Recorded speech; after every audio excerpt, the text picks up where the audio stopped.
მარიამობის დღესასწაულთან დაკავშირებით აფხაზეთის ავტონომიური რესპუბლიკის მთავრობის თავმჯდომარე გიორგი ჯინჭარაძე ზუგდიდში კორცხელის ყოვლადწმინდა ღვთისმშობლის ტაძარში სადღესასწაულო წირვას დაესწრო. მინდა სრულიად საქართველოს განსაკუთრებით ჩვენ აფხაზეთიდან დევნილ და ოკუპირებულ ტერიტორიაზე მცხოვრებ თანამემამულეებს მიულოცო ეს დღე. მათთვის ერთობის, მშვიდობისა და საქართველოს მთლიანობისთვის ლოცვა დღეს კიდევ უფრო მნიშვნელოვანია, აღნიშნა გიორგი ჯინჭარაძე. სადღესასწაულო წირვას აფხაზეთის ავტონომიური რესპუბლიკის მთავრობის წევრები, საქართველოს პარლამენტის და ადგილობრივი ხელისუფლების წარმომადგენლები ესწრებოდნენ.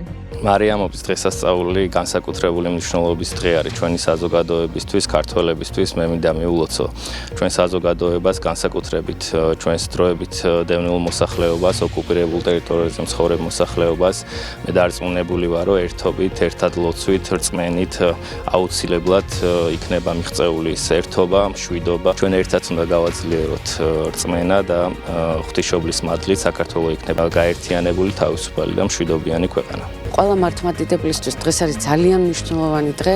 ღვთისმშობლის მიძინება, მინდა ყველას მოგილოცოთ, ღვთისმშობელმა დაგლოცოთ, გაგახაროთ და გაგიბრწყინოთ ის გზა, რაც ცხოვრების გზაზე არის სავალი თქვენთვის და სრულიად მართლმადიდებელი სამყაროსთვის.